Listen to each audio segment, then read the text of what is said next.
नमस्ते बच्चों, कैसे हैं आप सब। हम कक्षा 12 की हिंदी साहित्य की पाठ्य पुस्तक सरयू उसमें से तुलसीदास का पद्य पाठ पढ़ रहे हैं, जिसमें मंदोदरी द्वारा रावण को दी गई सीख के बारे में बताया गया है। हम 4-5 पद्यांश पढ़ चुके हैं, जिनमें काफ़ी चौपाइयाँ और दोहे थे। अब हम आगे और पढ़ते हैं। सांझ झानी दस कंधर भवन, भवन गयऊ बिलखाई, मंदोदरी रावण ही बहुरी कहा समुझाई। कंत समुझि मन तजहु कुमति ही, सोह न समर तुम्हि रघुपति ही, रामानुज लघु रेख खचाई, सोउ नहीं नागेहु असी मनुसाई। प्रिय तुम ताहि जितब संग्रामा, जाके दूत केर यह कामा। कौतुक सिंधु नाघि तव लंका, आयव कपि केहरी असंका। रखवारे हति विपिन उजारा, देखत तो ही अच्छत ही मारा। जारी सकल पुर कीने सिछारा, कहाँ रहा बल गर्भ तुम्हारा। अब पति मृषा गाल जनि मारहु, मोर कहा कछु हृदय विचारहु। ठीक है, अब शब्दार्थ देख लेते हैं। सांझ जानी दस, सांझ मने शाम या सायंकाल, संध्या का समय। दसकंधर का मतलब यहाँ रावण से है। बिल खाई मने बिलखता हुआ, अंदर ही अंदर दुखी होता हुआ, भीतर से दुखी होता हुआ। बहुरी कहा समुझाई, बहुरी मने वापस फिर से मंदोदरी रावण को समझाने लगी। कंत मने पतिदेव, समुझी मन तजहु, तजहु मने छोड़ दो, कुमति मने बुरी मति, बुरी बुद्धि। सोह न, सोह मने शोभा, न मने नहीं पाता, पाना। समर मने युद्ध। रामानुज राम के छोटे भाई लक्ष्मण। लघु रेखा मने छोटी रेखा, खचाई मने खींची। सोऊ नहीं, सोऊ मने वह भी नहीं, नागेहू लांग नहीं सके। असी मनुसाई, असी मने ऐसी, मनुसाई मने ऐसा परुष या ऐसी शक्ति है आप में। प्रिय तुम ताहि जितब संग्रामा, जीतना चाहते हो संग्राम, ताहि मने उनसे। जाके दूत केर यह कामा, जिनके दूत का यह काम है। केर मने यह काम है, यह काम है। कौतुक, कौतुक मने कौतुक, कौतुक में खेल खेल में। सिंधु नाग ही तव लंका, सिंधु मने समुद्र, नाग मने पार कर लिया, लांघ लिया। आयु आ गए, कपि केहरी असंका, कपि केहरी मने कपि में केहरी के समान, सारी वानर सेना में या वानरों में शेर के समान। केहरी मने शेर। रखवारे रक्षक, हति मने मार डाले। विपिन मने वन, यहाँ अशोक वाटिका के लिए आया है विपिन। उजारा मने उजाड़ दिया। देखत तो ही अच्छ ही मारा, अच्छ मने अक्षय कुमार, यहाँ उनके पुत्र का नाम है ये अक्षय। ते ही मारा, मार दिया, ते ही मारा। देखत तो ही मने तुम्हारे देखते हुए, तुम्हारे सामने ही। जारी सकल, जारी मने जला दिया, सकल मने समस्त, पूरा। पुर मने पुर या नगर, लंका के लिए यहाँ। कीने सी छारा मने राख कर दिया। कहाँ रहा बल गर्भ तुम्हारा। अब पति मृषा गाल जनि मारू, मृषा मने झूठ ही, झूठा ही या व्यर्थ ही। गाल जनि मारू मने गाल बजाना, डींगे हाँकना। मोर कहा कछु हृदय विचारहूँ। ठीक है, अब चलें आगे। तो यहाँ मंदोदरी ने वापस रावण को समझाना शुरू किया है। मंदोदरी रावण को समझा रही है शुरू से ही, लेकिन रावण जो है उन पर कोई असर नहीं हो रहा है। सांझ जानी दस कंधर, भवन गयऊ बिलखाई। शाम को या सायंकाल जब दरबार खत्म हुआ तो 10 कंधर मने रावण अपने भवन में गए, अपने भवन में आए बिलखते हुए, मतलब भीतर ही भीतर दुखी होते हुए। मंदोदरी रावण ही बहुरी कहा समुझाई। रावण की ऐसी दशा देख करके मंदोदरी ने रावण को वापस समझाना शुरू किया, मतलब वह पुनः समझाने लगी। समझा ही रही थी, वो हमेशा समझाती थी, लेकिन उनको समझ में नहीं आ रहा। कंत समुझी मन तजहु कुमति ही, वो कह रही है पतिदेव समुझी, अब तो मन में समझो। और तजहु कुमति ही, और इस कुमति को, जो तुम्हें कुमति मिली है, जो दुर्बुद्धि मिली है, उससे छोड़ो कि तुमने क्या कार्य किया है, वह करना चाहिए या नहीं करना चाहिए। राम की शक्ति को देखो, राम की शक्ति को समझो, और अब अपनी इस कुमति को छोड़ो। सोह न समर तुम्हि रघुपति ही, तुम्हें, आपको मतलब रघुपति से युद्ध करना शोभा नहीं देता। सोह न मन शोभा नहीं देता, समर मन युद्ध। रघुपति से युद्ध करना शोभा नहीं देता, क्योंकि रघुपति की शक्ति को आपने देख लिया, उनके दूतों की शक्ति को आपने देख लिया। उसके बाद भी अगर आप ऐसा सोचते हो कि उनसे युद्ध करके जीत जाओगे, तो वह असंभव है। इसलिए अपनी इस कुमति को अब त्याग दो। रामानुज लघु रेख खचाई, अब वो कुछ बातें याद दिला रही है कि भी तुम अपनी शक्ति पर इतना गर्व करते हो, तो तुम्हारी शक्ति तब कहाँ गई थी। कि रामानुज, राम के अनुज लक्ष्मण ने लघु रेख खचाई। जब एक छोटी सी रेखा खींच दी थी उनकी कुटिया के बाहर, जब तुम सीता का हरण करने गए थे तो लक्ष्मण ने जो एक छोटी सी रेखा खींच दी थी, सोऊ नहीं नागेहु असीम अनुसाई, तुम उसको भी नहीं लांघ सके, तुम उसको भी नहीं पार कर सके। ऐसा तुम्हारा पुरुषार्थ, ऐसी तुम्हारी शक्ति जिस पर तुम घमंड करते हो। अब यहाँ मतलब अभी तक बड़े प्रेम से समझा रही थी, लेकिन अब वो थोड़ा व्यंग्य से उनको मतलब दिल चुभे ऐसा कुछ कह रही है ताकि शायद उन पर असर हो जाए। कई बार होता है ना कि हम किसी को प्रेम से समझाते हैं, विनम्रता से समझाते हैं, लेकिन जब कोई समझता नहीं है व्यक्ति तो फिर थोड़े तीखेपन से हम उसको कहते हैं ताकि, और उसके दिल पर चोट करते हैं ताकि शायद चोट से या चुभन से उसको कोई बात समझ में आए। तो अब मंदोदरी जो है अब वो थोड़ी उन पर व्यंग्य करते हुए कह रही है, चुभते हुई बात कह रही है कि तब तुम्हारा पुरुषार्थ कहाँ गया जब लक्ष्मण ने एक छोटी सी रेखा खींची और तुम उसे भी नहीं पार कर सके। प्रिय तुम ताहि जितब संग्रामा, जाके दूत केरी है कामा। हे प्रिय, तुम उनसे संग्राम जीतने का सोच रहे हो जिनके दूत ने यह काम किया। क्या काम किया? अंगद ने जो काम किया, हनुमान ने जो काम किया, उनके बारे में बता रही है मंदोदरी। कौतुक सिंधु नागी तव लंका, जिनके दूत ने तो यह काम किया, और जो कौतुक में मतलब खेल खेल में जिन्होंने सिंधु को लांग करके जो लंका में आ गए। आयव कपि केहरी असंका, और कपि में केहरी मतलब बंदरों में, वानरों में शेर के समान जो हनुमान है, वो बिना किसी शंका के, बिना किसी डर के लंका में आ गए। ऐसे ऐसे उनके दूत हैं और उनसे तुम संग्राम जीतने की सोचते हो या कल्पना करते हो या विश्वास रखते हो कि मेरे में इतनी शक्ति है कि मैं राम से युद्ध जीत जाऊंगा। तो वो चेतावनी दे रही है कि आप उनसे जीत नहीं सकते। जिनके वानर, जिनके दूत ऐसे हैं, इतने शक्तिमान हैं।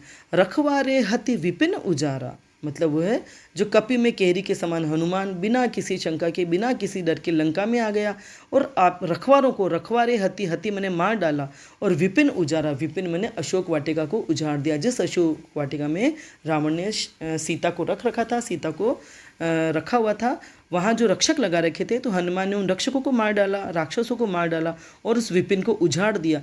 देखत तो ही अच्छते ही मारा, और तुम्हारे देखते हुए ही अक्षय कुमार को भी मार डाला। जारी सकलपुर कीने से छारा, और तुम्हारी सकलपुर मने तुम्हारे समस्त लंका नगरी को, पुर मने नगर को जला दिया। कीने से छारा, जला करके उसको राख कर दिया, मतलब पूरी लंका को जला करके राख में बदल दिया। कहाँ रहा बल गर्व तुम्हारा, तब तुम्हारा बल कहाँ चला गया? जिस बल पर तुम गर्व करते हो वह गर्व तुम्हारा कहाँ चला गया? अब पति मृषा गाल जनि मारहु, मोर कहा कछु हृदय विचारहूँ। तो वो कह रही है, हे पतिदेव, अब तो ये झूठे झूठे गाल बजाना बंद करो। मृषा मने झूठे इस झूठे बल पर गर्व करना बंद करो, डींगे हाँकना बंद करो कि तुम बड़े बलशाली हो और तुम राम को जीत लोगे। मोर कहा कछु हृदय विचारहूँ, मेरी बात को सुनो और अपने हृदय में थोड़ा विचार करो कि जो तुम ये सोच रहे हो, जो ये कर रहे हो, वह कहाँ तक उचित है और अनुचित है। तो आप इसे छोड़ दो, मतलब इस बात को, इस विचार को मन से त्याग दो और राम से युद्ध करने का विचार छोड़ दो, सीता को वापस लौटा दो। आई बात समझ में? तो मंदोदरी ने रावण को यहाँ रास्ते पर लाने के लिए, सही मार्ग पर लाने के लिए व्यंग्यमयी शैली अपनाई है। रावण अपने आप को बड़ा बलशाली समझता था, तो मंदोदरी ने वो घटना याद दिलाई है जहाँ वो राम का सामना नहीं कर पाया था, है ना। भावपूर्ण अवधि भाषा है, अनुप्रास अलंकार है, व्यंग्यात्मक शैली है, और गाली जनी मारहू, इस मुहावरे का बहुत ही सुंदर प्रयोग यहाँ हुआ है। ठीक है, आया समझ में? चलें आगे।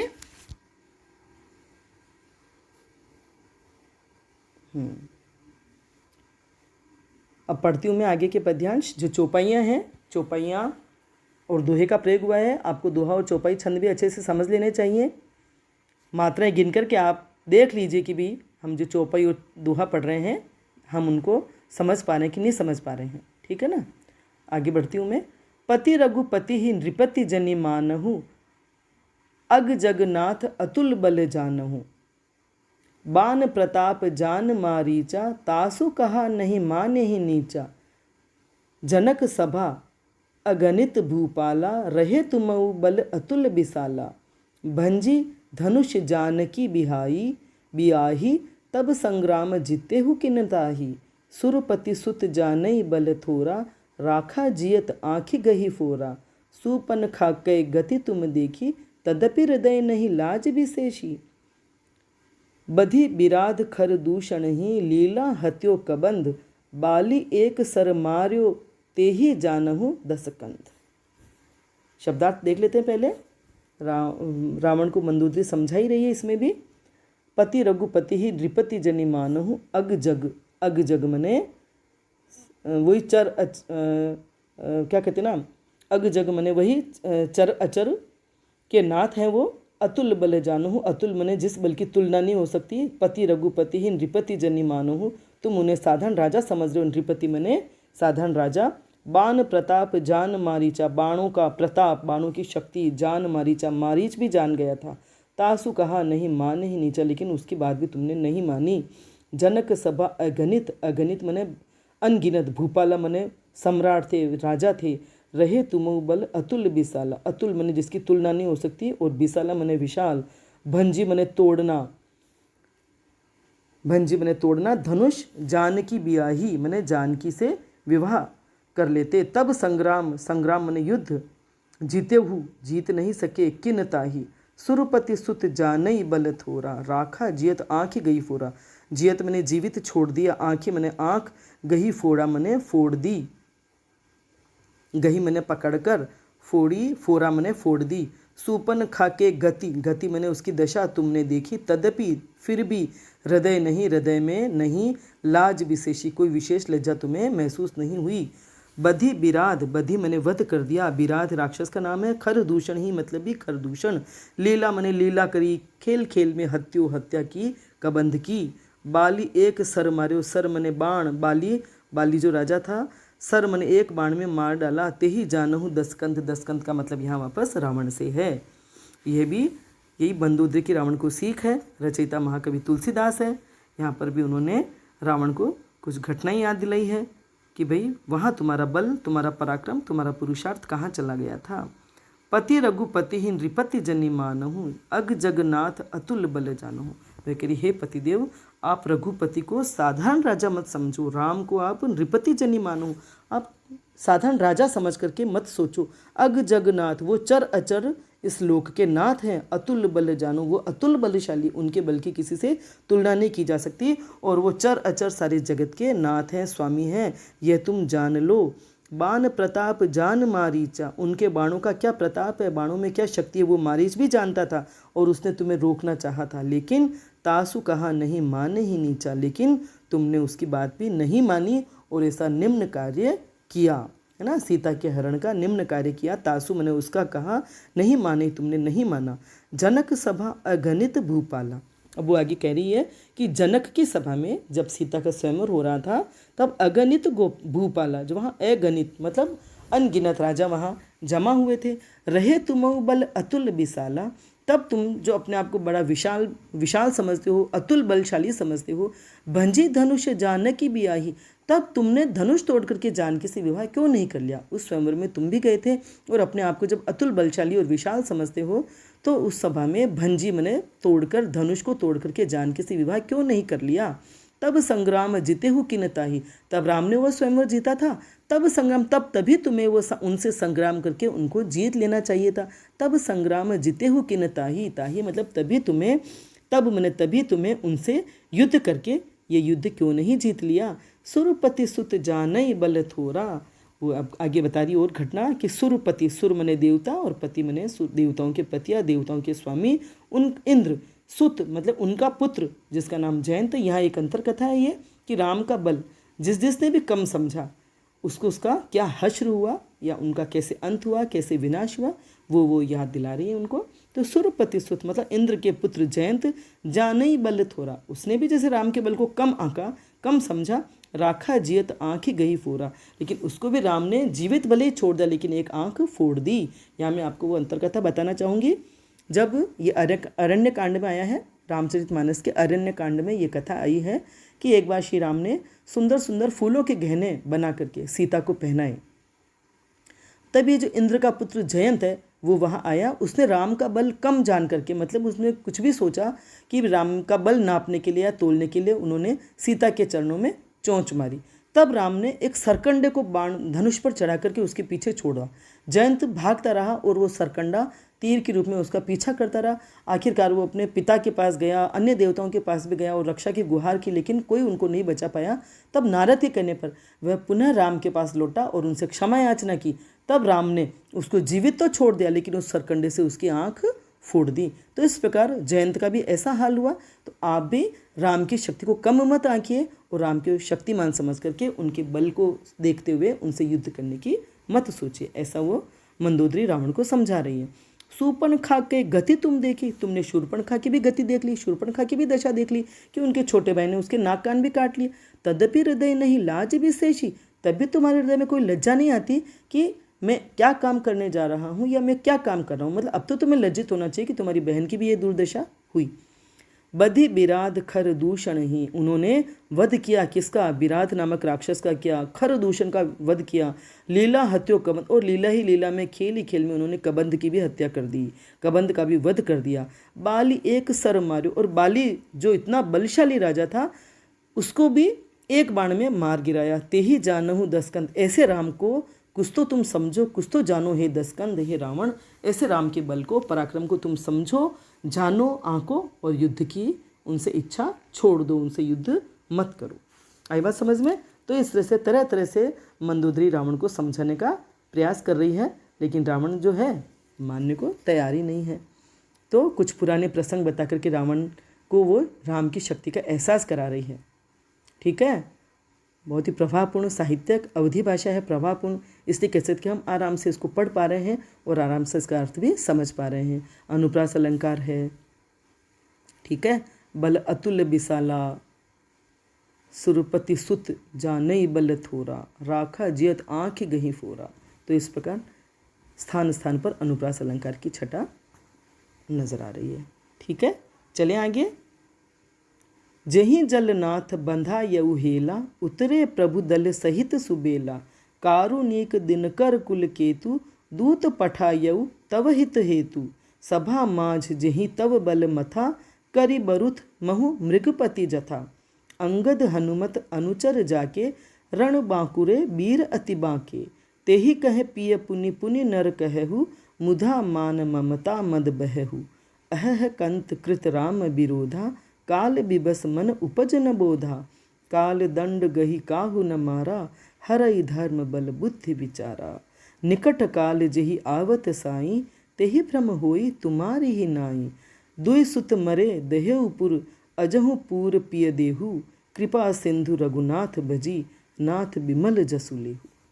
मंदोदरी की बुद्धि देखिए, मंदोदरी की विनम्रता देखिए, मंदोदरी का विवेक देखिए कि मंदोदरी किस प्रकार उनको, रावण को समझाई जा रही है। अब हम शब्दार्थ देख लेते हैं पहले। जही मने जिन्होंने, राम के लिए आया है। जलनाथ मने जल के नाथ, जल के स्वामी। समुद्र को बंधा यूं मने बांध दिया। हेला मने वही खेल खेल में। उतरे प्रभु दल सहित सुबेला, सुबेला मने समुद्र तट पर, दल सहित मने अपनी सेना सहित प्रभु उतरे। कारुणिक, कारुणिक मने करुणा करने वाले। दिनकर सूर्यवंशी, दिनकर कुल मने सूर्यवंशी। केतु मने सूर्यवंश की पताका या सूर्यवंश की ध्वजा के समान श्री राम। दूत पठायऊ, पठायऊ मने भेजा। तब मने तुम्हारे हित हेतु, तुम्हारा हित चाहने के लिए या तुम्हारे हित के लिए ही, तुम्हारी भलाई के लिए दूत भेजा। सभा माज जेही तब बल मथा, सभा माज मने सभा के बीच, जेही जिसने, तब मने तुम्हारा, बल मथ लिया, बल की परीक्षा कर ली, बल परख लिया, बल को मथ दिया। करी बरुथ महु मृगपति जथा, बरुथ मने समूह, बरुथ मने समूह मतलब झुंड, और करी मने हाथी, मृगपति मने सिंह। ठीक है, अब है अंगद हनुमत अनुचर जाके, अंगद और हनुमान जैसे अनुचर है जिनके दास हैं। रण बांकुरे, रण में कुशल, वीर बहुत ही वीर, अति बांके बहुत ही टेढ़े या इतने पराक्रमी हैं योद्धा। ते ही कह पिय पुण्य पुण्य नर कहहु, उन्हें तुम पुण्य पुण्य मने बार बार, नर मने मनुष्य कह रहे हो। मुधा मान ममता मद बहहु, मुधा मने व्यर्थ में, मान मने अभिमान अहंकार, ममता मने वही मोह माया, मद मने अहंकार नशा, बहहु मने डूब रहे हो, बह रहे हो। अहह कंत, हे कंत, हे पतिदेव। कृत राम विरोधा, राम का विरोध, कृत मने किया गया। काल विवश, काल के विवश, मृत्यु के विवश। मन उपज न बोधा, बोधा मने बोध, बुद्धि कुछ समझ नहीं आ रहा, कुछ विवेक नहीं उपज रहा। काल दंड, काल मने मृत्यु, दंड मने डंडा, गही मने पकड़ कर, काहू न मारा, किसी को नहीं मारता, हरई धर्म बल बुद्धि विचारा, हरे मने हरण कर लेता है, हर लेता है। निकट काल जेहि आवत साई, साई मने स्वामी, निकट मने पास, काल जेहि जिसका आता है, आवत मने आता है, ते ही ब्रह्म, वह ब्रह्म हो ही तुम्हारी ही नाई, तुम्हारे ही तरह, नाई मने समान, तुम्हारे समान तुम्हारी तरह ब्रह्म में हो जाता है। दुई सुत मरे, दुई मने दो, सुत मने पुत्र, मरे दहेव पुर, दहेव मने जला दिया, पुर मने नगर को, है ना। अजहू मने अभी तो, अब तो या अभी तक, अजहू मने अब भी या अब ही, पूर छोड़ दो, पिय देहु, पिय मने पति देव, कृपा सिंधु कृपा की सागर, रघुनाथ भजी मने भजन करो, विमल जस लेहु, उनका भजन करके विमल यश प्राप्त करो। मंदोदरी रावण को चेतावनी दे रही है कि वह अब भी अपने हठ को, अपने अहंकार को, है ना, अपने इस घमंड को त्याग दे, अन्यथा अब उनका विनाश हो ही जाएगा या होने ही वाला है ना। जेहि जलनाथ बंधा यऊ हेला, तो मंदोदरी राम की शक्ति को बताते हुए कह रही है कि जिन्होंने जलनाथ समुद्र को बांध लिया, खेल खेल में जिन्होंने समुद्र को बांध लिया, जलनाथ मैंने समुद्र, बंधायु बांध लिया, जिन्होंने खेल खेल में समुद्र को बांध लिया और उतरे प्रभु, और वो प्रभु उतर गए हैं दल सहित सुबेला, समुद्र तट पर उतर गए हैं अपने सेना सहित, समुद्र तट पर आ पहुँचे हैं अपने सेना सहित, जिन्होंने खेल खेल में समुद्र को बांध दिया, समुद्र पर पुल बना दिया, सेतु बना दिया, कारुणिक दिनकर कुल केतु। लेकिन वह अभी भी चेता रहे कि वह आ गए हैं, लेकिन अभी भी समय है, वे करुणा करने वाले हैं। दिनकर कुल केतु, सूर्यवंश के दिनकर कुल मतलब दिनकर के कुल के केतु ध्वज हैं, पताका के समान हैं, तो सूर्यवंशी ध्वजा के समान करुणा करने वाले श्री राम। दूत पठायऊ तब हित हेतु, उन्होंने दूत भेजा वो भी तुम्हारे लिए, तुम्हारा हित चाहने के लिए, ताकि तुम्हें पहले ही सावधान कर दे या तुम्हें सुझा दे कि तुम ये युद्ध न छोड़ो। तो उन्होंने तुम्हारा ही चाहने के लिए पहले दूत भेजा। अब तो वो आ गए हैं समुद्र तट पर, लेकिन इससे पहले उन्होंने दूत भेजा। सभा माज जेहि तब बल मता, और उस दूत ने क्या किया, सभा माज सभा के मध्य, जेहि तब बल मथा, तुम्हारे बल को जिसने मथा, तुम्हारे बल की परीक्षा ली, उसने नाप लिया कि तुम्हारा बल कहाँ तक है, तुम में कितना बल है। करी बरुथ महु मृगुपति जथा, वह तो करी मने हाथी, बरुथ मने समूह झुंड, और महु मृगपति जथा, मैं महु मने मैं, बीच में, मृगपति मने शेर के समान, है ना। तो मंदोदरी कह रही है कि उसने तुम्हारे बल को मत लिया, और वह किस प्रकार, बरुथ महु मृगपति, जिस प्रकार हाथियों के समूह को एक मृगपति शेर छिन्न भिन्न कर देता है या बिखेर देता है, वैसे ही उसने तुम्हारे जो वीर जो राक्षस थे, राक्षस जो सभा में थे, उन सबको भी उन्होंने मतलब कैसे क्या कर दिया, उनको बलहीन कर दिया, पराजित कर दिया। सभा माज जेहि तब बल मता, तो उन्होंने कैसे बल की परीक्षा ली, कैसे उन्होंने बल की परीक्षा ली कि भाई उन्होंने सभासदों के बल की परीक्षा ली, सबको लज्जित कर दिया आपकी राज्यसभा में। हाथियों के समूह में जैसा निर्भीक सिंह होता है, हाथियों के समूह को वो छिन्न भिन्न कर देता है, वैसे ही उस दूत ने सभा के मध्य में अपने पैर को स्थिर करके सबके बल और पराक्रम को नाप लिया, सबको पराजित कर दिया, सबको लज्जित कर दिया, है ना। अंगद हनुमत अनुचर जाके, तो ऐसे अंगद और हनुमान जैसे जिनके अनुचर है, रण बांकुरे वीर अति बाके, अति वीर और अति बाके, रण में कुशल पराक्रमी और अति टेढ़े वीर है, जिनका सामना करना सहज नहीं है, जिन्होंने अपना पराक्रम दिखा दिया दूत के रूप में। ते ही कहे पिय पुनि पुनि नर कहूँ, उनको भी हे पतिदेव, हे प्रिय, तुम बार बार उनको साधारण नर कहते हो, मतलब जिन राम के दूत ऐसे हैं, तो सोचो राम कितने पराक्रमी और कितने शक्तिशाली होंगे, उनको तुम बार बार पुनि पुनि, यहाँ पर कौन सा अलंकार आया है, पुनरुक्ति प्रकाश, जहाँ शब्द की पुनरावृत्ति होती है, शब्द की पुनरावृत्ति होती है, वहाँ पुनरुक्ति प्रकाश अलंकार होता है। अर्थ वही होता है, अर्थ पर बल दिया जाता है। जहाँ वर्णों की आवृत्ति होती है वहाँ अनुप्रास अलंकार होता है, जहाँ किसी शब्द की आवृत्ति होती है वहाँ पुनरुक्ति प्रकाश अलंकार होता है। तो यहाँ मंदोदरी कह रही कि पुनि पुनि बार बार तुम उन्हें नर कह रहे हो, मुधा मान ममता मद बहू, और तुम बेकार ही, मुधा मने व्यर्थ ही, मान ममता और मद में डूब रहे हो, मतलब एक झूठा घमंड, झूठी मोह ममता और झूठा नशा, झूठा अहंकार तुम पर छाया हुआ है, तुम उसमें डूब रहे हो, बह रहे हो। कंत, हे पतिदेव, कृत राम विरोधा, राम का विरोध मत करो, काल विबस मन उपजन बोधा। मैं तुम्हें बार बार ये कह रही हूँ कि राम का विरोध छोड़ दो, लेकिन लगता है काल विवश तुम्हारे कोई बुद्धि तुम में उपज ही नहीं रही। काल विवश मतलब जब मृत्यु के सामने विवश हो जाता है, या जब काल ही आ रहा है, काल के सामने, काल से विवश होकर के, काल के वश में होकर तुम राम के विरोध में पड़े हुए हो और तुम्हारे मन में कुछ उपज ही नहीं रहा है, मतलब कोई विवेक नहीं उपज रहा है, कोई बुद्धि नहीं उपज रही है, बुद्धि पैदा नहीं हो रही। इतनी घटनाएं, इतनी सारी बातें देखने के बाद भी तुम्हें ये नहीं समझ में आ रहा है कि मैं राम को नहीं जीत सकता हूँ। तो मतलब आश्चर्य है कि भाई काल की विवश होकर के तुम्हारी बुद्धि भ्रमित हो गई है, तुम्हारी बुद्धि ने काम करना बंद कर दिया है। ये मंदोदरी कहना चाह रही है कि नहीं तो व्यक्ति के मन में जो इतना बुद्धिमान है, पराक्रमी है, राजा है, तो उसको कई बातें देकर के कुछ समझ में तो आना चाहिए ना। लेकिन अगर वो कुछ समझ में नहीं आ रहा है तो वो कह रही कि तुम्हारे मन में कोई बुद्धि नहीं पैदा हो रही है, तुम्हें कुछ समझ में नहीं आ रहा है, इसका मतलब है तुम काल के विवश हो गए हो। मतलब समय के वशीभूत होकर, काल के वशीभूत होकर तुम्हारा मन, तुम्हारी बुद्धि चल ही नहीं रही है। काल दंड गही काहू न मारा, वो कह रही है कि वास्तव में काल मतलब ये जो मृत्यु है, किसी को डंडा लेकर नहीं मारने आती है। मतलब मृत्यु या काल डंडा लेकर नहीं मारने आता है। हरई धर्म बल बुद्धि विचारा, जिसकी में मृत्यु आती है या विनाश का समय आता है, विपरीत समय आता है, तो पहले धर्म बल और बुद्धि का हरण कर लिया जाता है। काल पहले धर्म बुद्धि और बल का हरण कर लेता है। निकट काल जेहि आवत साई, हे स्वामी जिसका काल, जिसकी मृत्यु जिसके निकट आती है, ते ही भ्रम होई तुम्हारी ही नाई, वह भी तुम्हारे ही समान भ्रमित हो जाता है ना। कि केवल तुम ही नहीं, जिसकी भी मृत्यु आती है वह सब इसी तरह से भ्रमित हो जाते हैं, बुद्धि काम करना बंद कर देती है और विनाश से पहले ही हमारी बुद्धि हरण कर ली जाती है या बुद्धि हर जाती है। हम कहते हैं ना बुद्धि हर गई, वो वाली बात है कि जब मृत्यु आती है या काल आता है, उससे पहले ही मनुष्य की बुद्धि खत्म हो जाती है, बुद्धि चलना बंद कर देती है।